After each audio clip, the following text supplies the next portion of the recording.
जय मां कामाख्या। आपका बहुत बहुत स्वागत है कामाख्या धाम में।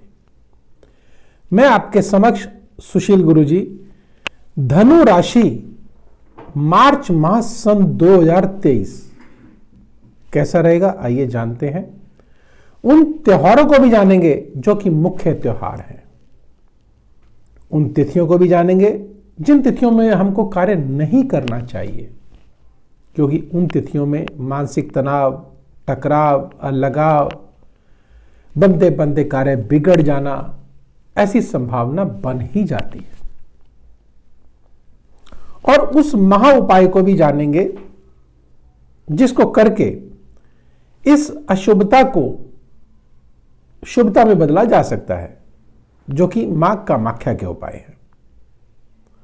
और उन उपायों को जानने के लिए आप बने रहिए और निश्चित नंबर स्क्रीन पर चल रहे हैं। व्यक्तिगत रूप से भी आप हमसे संपर्क कर सकते हैं। और किसी भी अदृश्य बाधा से अगर आप पीड़ित अगर हैं या ग्रहों की पीड़ा से पीड़ित हैं, तो आप नंबर स्क्रीन पर चल रहे हैं। व्यक्तिगत रूप से आप हमसे संपर्क करके मां कामाख्या के अचूक उपायों को जान सकते हैं। और एक विशेष जानकारी आपके समक्ष रखना चाहता हूं। अगर आप किसी भी प्रकार की अदृश्य बाधाओं से पीड़ित हैं और विश्वास नहीं करते कि टोना टोटका होता भी है या नहीं होता, तो आप अगले वीडियो में इसको जानेंगे कि जादू टोने का वास्तविक आधार क्या है और वैज्ञानिक आधार क्या है। और आइए अब आगे बढ़ते हैं। पहले जानते हैं कि मुख्य त्योहार इस माह के कौन से हैं। 3 तारीख को आमल की एकादशी है, 7 तारीख को होली का पर्व है और 14 मार्च को चैत्र माह की संक्रांति, 18 तारीख को पाप मोचनी एकादशी है, 21 तारीख को भौमवती अमावस्या है और 22 तारीख को नवरात्र प्रारंभ होने जा रहे हैं, जो कि 30 तारीख तक रहेंगे। और विशेषतः नवरात्र में अगर तंत्रात्मक तरीके से तंत्रात्मक दुर्गा सप्तशती का पाठ किया जाए तो निश्चित 100% आपको लाभ तुरंत और निश्चित मिलता है। इसकी चर्चा हम आगे करेंगे। आइए पहले जान लेते हैं कि मार्च माह में धनु राशि वाले जातकों के लिए क्या शुभ है और क्या अशुभ है। और केतुदेव एकादश भाव में बैठे हैं, राहु देव पंचम भाव पर विराजित हैं।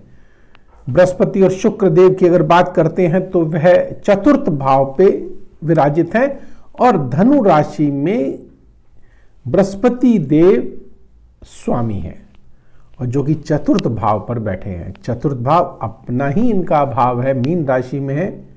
और जब यहां से पंचम दृष्टि से अष्टम भाव को देखेंगे तो अष्टम भाव जो कि पाप का भाव है, पीड़ा का भाव है, शत्रुओं का भाव है, धोखे का भाव है, उसको वहां से खत्म कर देंगे, न्यून कर देंगे।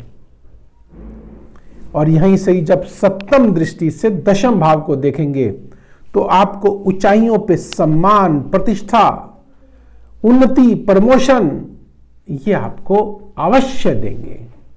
और यहीं से जब हम नवम दृष्टि से द्वादश भाव को बृहस्पति देव देखेंगे तो भोग विलास की वस्तुओं को बढ़ा देंगे। और यहीं पर ही बृहस्पति देव बैठे हुए शुक्र देव के साथ आपको आनंद का माहौल अवश्य प्रस्तुत करेंगे, अर्थात आप आनंदमय हो जाएंगे। आगे बढ़ते हैं और जानते हैं शनि देव, सूर्य देव और बुध देव तृतीय भाव पर मौजूद है। और तृतीय भाव हमारा पराक्रम का भाव है, ऊर्जा शक्ति का भाव है। और यहां से यह भाग्य स्थान को देख रहे हैं।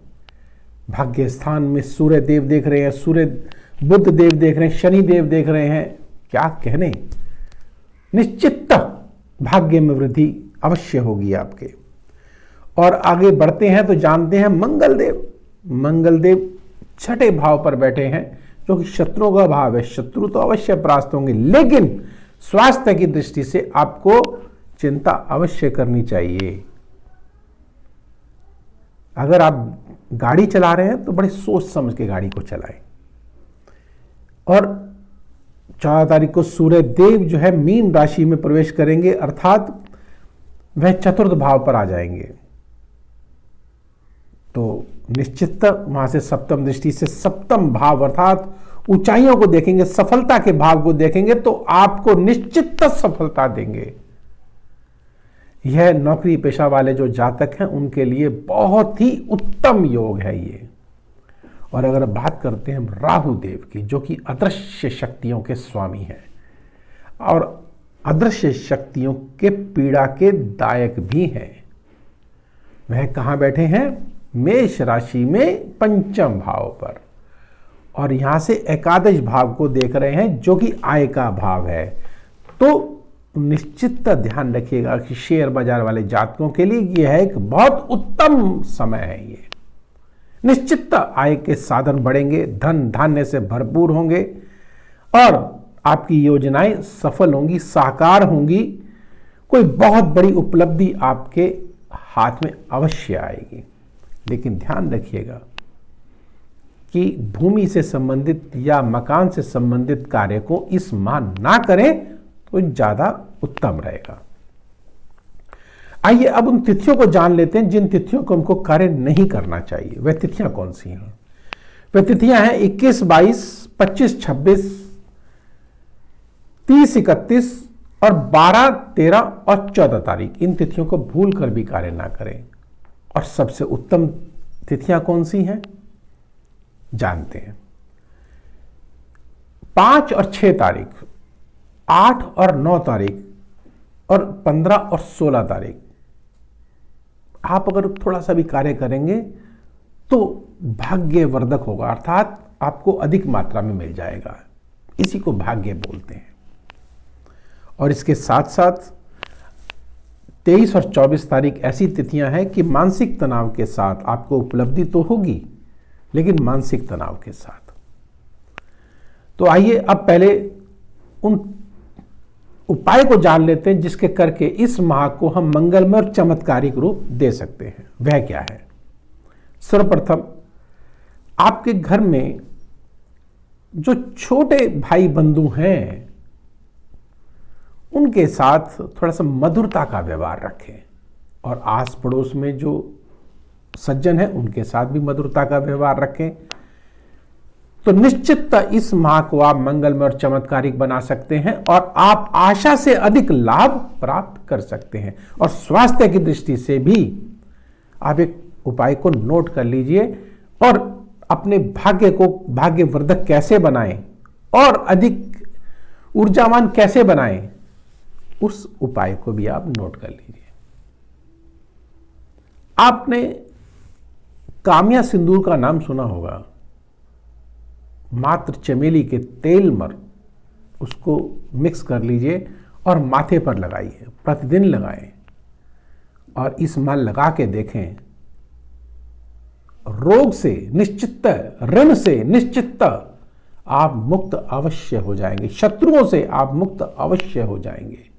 शत्रु बाधा अगर सता रही है आप मुक्त हो जाएंगे और धन धान्य से भरपूर हो जाएंगे। घर में मंगल कार्य भी अवश्य होगा। आप इस मां कामाख्या के प्रयोग को करके देखें, निश्चित लाभ आपको अवश्य होगा। और एक विशेष जानकारी आपके समक्ष कि अगर महाचंडी यज्ञ या महाचंडी पाठ को कराना चाहते हैं तो नंबर स्क्रीन पर चल रहे हैं। आप आश्रम में संपर्क करके पुण्य के भागी बन सकते हैं और अपने जन्म दिवस पर या किसी और महोत्सव पर, उत्सव पर आप